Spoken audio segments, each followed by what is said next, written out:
Hello. I hope you're having a good time and enjoying your day.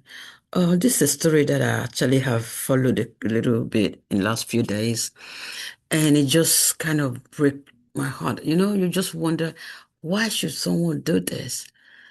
According to what I got, is that this guy was well-to-do.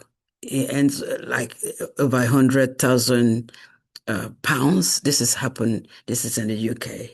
Yeah. So, and he was doing well. Has a wife and two children.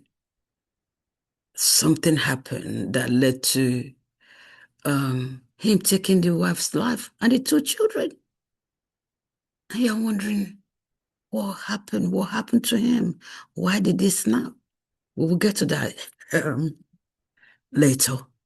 But just thinking about it, and he fled the UK to South Africa, where he was arrested. Let's watch this and say. Here, police have released a CCTV image of a man wanted in connection with the deaths of three people at a property in Bedford.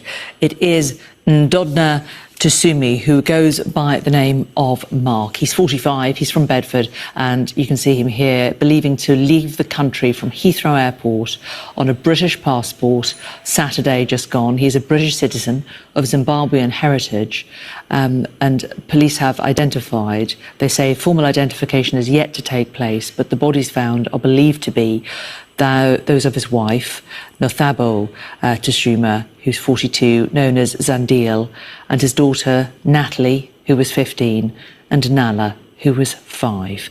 The detective leading the inquiry says they know that Mark left the country on Saturday, now believed to be in Zimbabwe, were urgently working to find and apprehend him and would appeal to him directly to hand himself in. And they have a message to him directly. They say, Mark, unthinkable harm has been caused to those around you, and this has left your relatives and friends utterly devastated. Criminal investigations know no borders.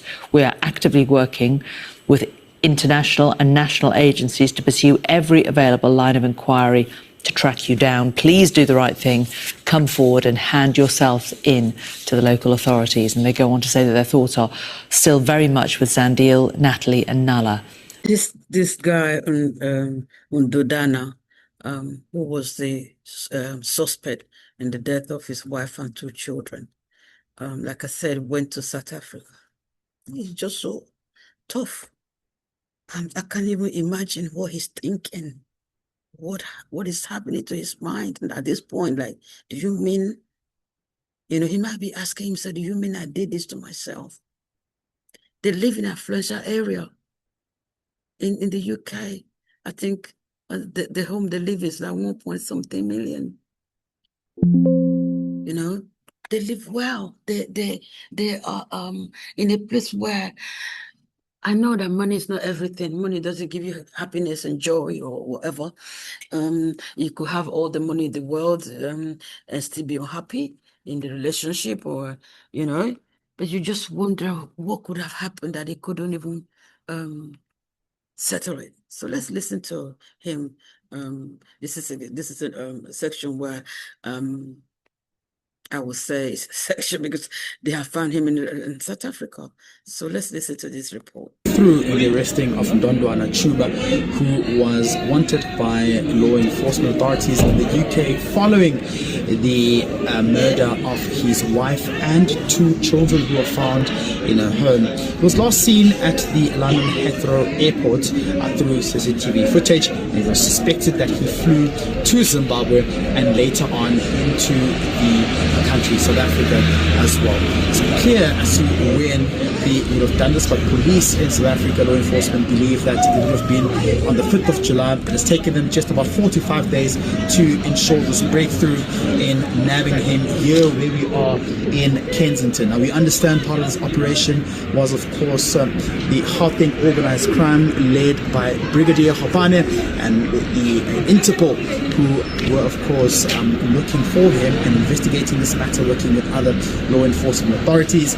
This individual was on the red notice. Now, sources tell us that this is an individual who had been with his family here, and allegations that he was quite suicidal as well. It's not clear what could have been the motive behind the murder of his wife and 2 children as investigations continue. But what we understand is that the SAPS will now cooperate and follow legal processes in terms of the extradition treaty in aligned with the relevant legal prescripts. The individual is expected to appear before a court of law on Monday, where other processes, legal processes, will then unfold. Of course, SAPS believes it's a major breakthrough and have sent a stern warning to those, or to rather those who are wanted or alleged criminals who may want to flee into this country, evading arrests from other countries as well. You know, it's so shocking. I'm thinking he too will be very shocked at this point. Like, what did I do? How could I have done that? You know, now if he has a mother, the mom is absolutely distraught. If he has a father, the family, his family are really completely devastated. Also, the family of the wife, who trusted him with their daughter, and they've lived together, have those children. You know, one is 15, the last one is 5. You know, I think there was the one I read where he said they actually found a gun with him. So, I mean, just see his demeanor. You just know he would have had something to do with this, allegedly. You know, it's so sad. Let's see him in the court and see what someone else who kind of know, not know him, but know people that is able to investigate somehow to get some information of what caused it, what was this reason why he did what he did. I believe he didn't want anybody to know. I mean, he didn't want to go through the pain that he decided to just go the wrong way. I wish he spoke to somebody. I'm joined now by Jonathan Ofei-Ansah, and he is a veteran journalist and a publisher of Africa Briefing. He talks to us from the UK this evening. Jonathan, good evening to you. Thank you very much for your time. Let's begin with a reaction in the United Kingdom that Mr. Chuma was arrested in South Africa on the evening of Friday. Yes, naturally. When the case broke, the news of the murders broke a week or so ago. In fact, people were shocked, at the murders, to kill, your wife and 2 daughters just because your wife asked for a divorce, and people just could not, comprehend why he did that. So, the news of his arrest actually came as some sort of a relief, because people would like to see him brought to justice. Number one, why he did that, and number 2, to be brought to justice. So the news came as was welcome, by everybody in the UK who has followed the case. Yeah, and the British media, how have they treated this story? How have they been reporting around it before his arrest? Well, there is just a normal, crime report. The fact that the alleged murderer, the husband, or the whole family is Zimbabwean British. That doesn't come in. Their ethnic identity, that doesn't come in. A crime is a crime. It's been committed, and so they reported it as a normal murder case. And also, they give the background. That they were quite well-to-do middle-class family. They lived in a 1.5 billion pound house. I saw pictures of the house. I don't live in such a house. The guy accused, is a high earner, earns about 100,000 pounds a year, which is very high by UK standards. So one couldn't understand why, he did what he did. So that's how the media reported it. They just tried to put a human, angle to the whole reportage. Yeah. It is understood, as I hear from you now, that there was this story around a divorce. Do we know that for certain? Because that information has not come out of court at this side. What do we know to be the actual story behind the murders? And it is still allegations. I think we need to stress that, Jonathan, that it's allegations up until there is a conviction here. Yeah. Okay.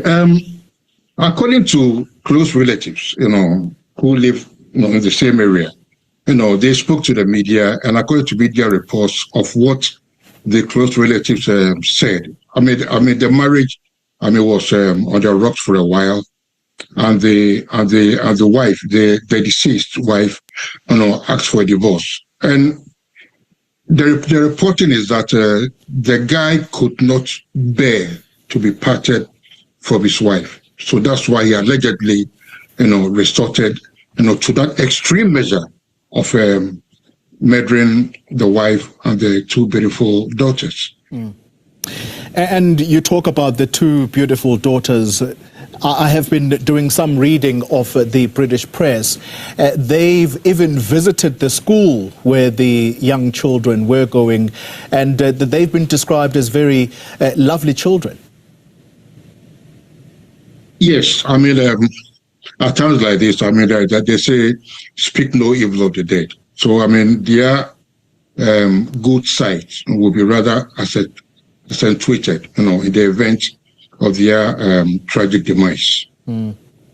The family has been talking, particularly before the fugitive was eventually arrested in South Africa. Now that the story has broken that he fled to South Africa, even though there was still a bit of confusion about whether he would have gone to his home country, Zimbabwe.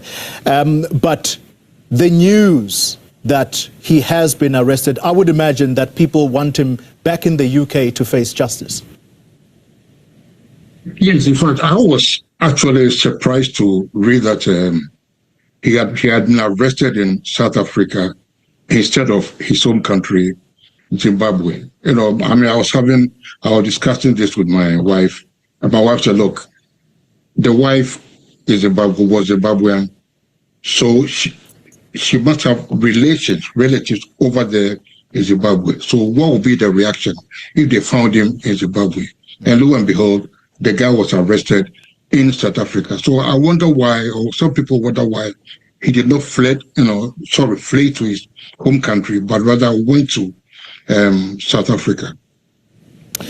Jonathan, thank you very much for your time this evening. Jonathan Ofei-Ansah is a veteran journalist and a publisher of Africa Briefing. He's based in the United Kingdom. It's so sad, I'm wondering if part of why he did what he did, like you heard, was because he couldn't live, he couldn't bear to live without her, or this could lead to his house be taken from him, or part of his wealth be shared with her, because she will have to pay her alimony. She might have to pay her for the children because they are still very young, and be paying child support for her to care for the children. And maybe he didn't want to do that. He didn't want to lose the house and then pay every month for her and the kids. So he actually resorted to extreme measure. Wonder if they had gone to counseling, maybe to be able to sort out the situation, and it was impossible to sort out. But either way, it's so heartbroken. It's so heartbroken. I feel for the family of the wife and his family, because they're going through, even for him. What do you do? I believe maybe now his eyes are cleared and he's asking himself, why did I do what I did? What led me to this? But it's too late, because he cannot reverse any of it. He cannot reverse it. Like I said earlier, I wish he had somebody to talk to, say, this is what is coming to my mind. This is what I want to do. Maybe someone will say, no, don't do it. Don't do it. That's too much. Don't go that far, because you lose everything. Now he's lost everything. His wife he loved, the children, that he has been in their lives. I mean, from he lost even his liberty now is gone. So even the business is doing or wherever he's working, that job is gone. The house, if it was what he was trying to protect, the house is gone because if it's not there to pay the mortgage, the bank take back the house. So he's lost everything. Everything. I just wish he did something different. What I could say here is if you one of those who pray for the families all involved, pray for him too. Because he might not be coming out of jail for a while because the UK government is seeking extradition to bring him to the UK. And we don't know how many years it's going to get for each of them. Each of them. That's triple murder. This is sad. Really sad. Really, really sad. There was a video I saw an elderly woman. I think they were in court with him, and you could see the way it's like I suspect it might be the mother, his mom, and you could see her rubbing her hand like she's completely in shock and devastated.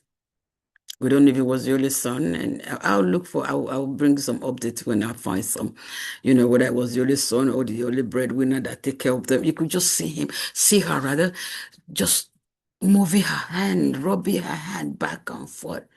And when he was taken into after appearing at the dock, he was taken in, he kept looking back to that person on the side, kept looking back to that person on the side. And I'm thinking maybe he's looking at the mother, just asking himself, why do I have to take her through this? Why on earth am I taking her through this? May God protect us, our decisions of our loved ones, in the name of Jesus. Anyway, you have a wonderful day. If you have any comment, please don't hesitate to leave us a comment. Thank you.